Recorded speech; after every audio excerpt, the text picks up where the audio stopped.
Hello, I'm Annika Martin, the Self Care Phoenix, and I wanted to come here and speak about heart health using self care. So, I wanted to kind of to symbolize for me the heart. And to me, the first thing when I think of self care, circulation, allowing my blood to flow properly, giving my heart air so that it can feel that love, first and foremost. Also, I think about drinking water and hydration. I feel like today, in this era, this time, we really need to be thinking about our health, especially those of us that are at home more. Just thinking about being indoors, more maybe more plants so that you can have fresh airflow, opening the doors and the windows a little bit, just to remember the flow. What is the heart best for? Well, not just the emotions of love like we think, it really does help our blood flow. And right now, taking a deep breath, getting movement, doing things that you love, whether it be art, painting, singing, writing, all of those with passion are really good for the heart. So I just wanted to come on and speak a bit about that and some of the things that we can do to facilitate those things. And I have a few pieces of rose quartz, which I absolutely love. Rose quartz it's a bit pink, and it's a gemstone that you can use to facilitate a heart energy of love and to promote love and kind of like an unconditional love, a very motherly feeling love. And with Valentine's Day coming right around the corner, I think promoting love is such a great thing to do. Love is always a good thing to promote in my world. So, rose quartz for me, using it during meditation, holding it in my hand, using it in, people use it in jewelry for earrings or having, a necklace piece close to your heart. Those are great things that you can do just to be conscious. And so maybe every time you feel it, you say a loving affirmation or mantra just to be present in the moment in a more loving way. So they can be really good reminders. You can also use them as worry stones. If you have something close to your heart that maybe you need to lighten up on or trust more, or send even more love to, you can use them as a worry stone in your hand and just kind of allow that to calm as a calming sensation. Okay.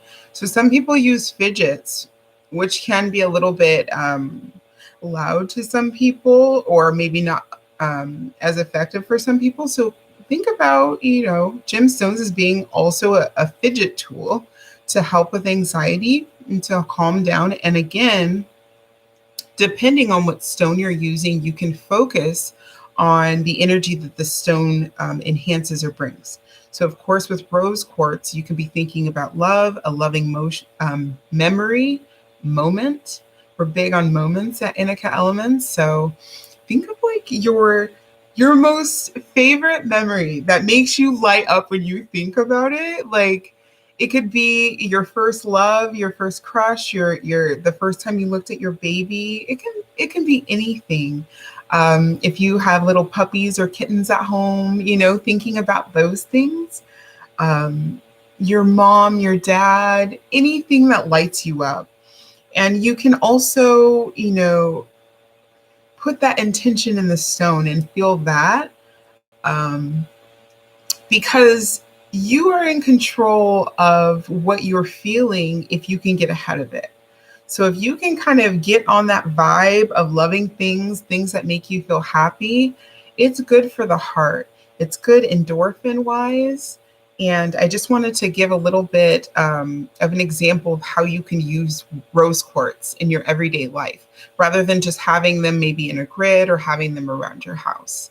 They can be pocket stones. And my son, when he was little, when I introduced him to crystals, he almost like he would talk to them. He'd be like, with his breath. And it was, so I think he was like 1 years old. Wait, no, that was a little bit small. Maybe like two.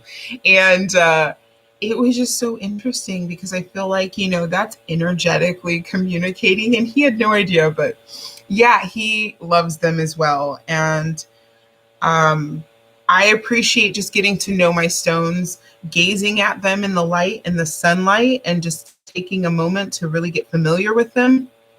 But those are a few ways I hope that help.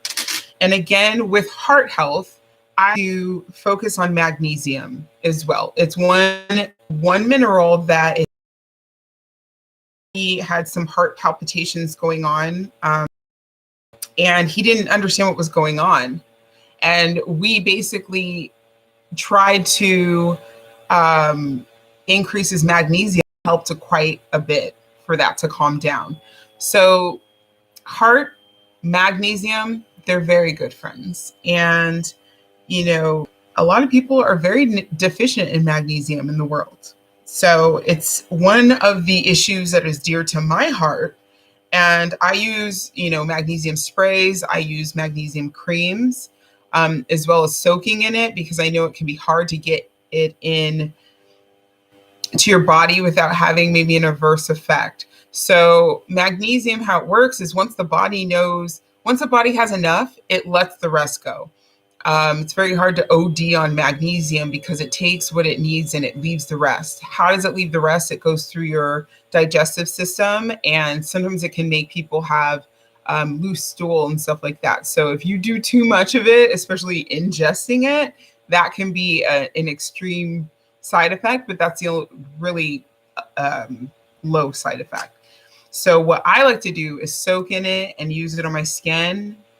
Directly on my heart, I spray magnesium spray on my heart so that I can get it, and I'll feel this little tingling sometimes, and it's kind of fun. But that means that I can feel it because I needed it, and my skin is literally telling me and registering it.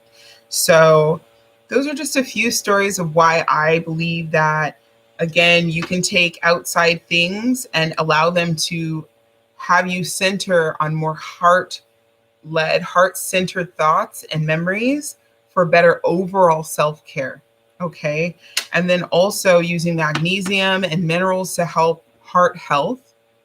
But most of all, you can breathe anywhere and at any time. And that is the best for circulating your blood and oxygen for heart health.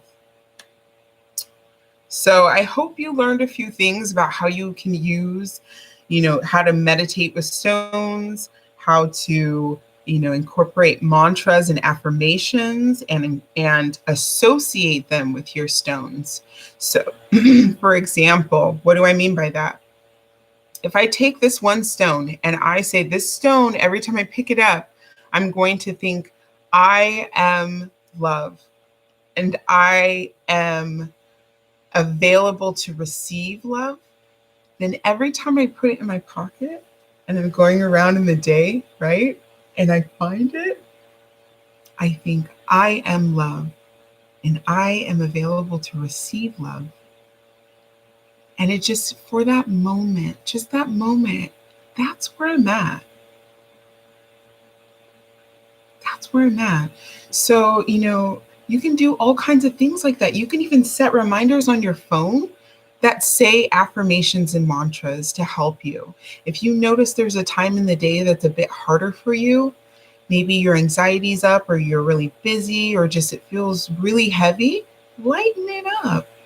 Send a reminder at 1:30 p.m. that says, I am love and I am available to receive love. Or drink water because I love my heart, right? Things like that. That could help you further your practice. So I just wanted to share that with you because I'm trying these new things. And it's about to be a Leo full moon, and I want to focus on heart and love. And most of all, love anytime is a good thing, but it's a new year and I'm trying new things, and I want to share that with other people. And if you know anything that you increase your love value on the daily with, I would love to hear it below. So thanks for tuning in. And as always, be well, okay? Bye, everybody. I'm Eneka Martin, the Self-Care Phoenix. Like, subscribe, share, all of that really helps the channel. All right, bye.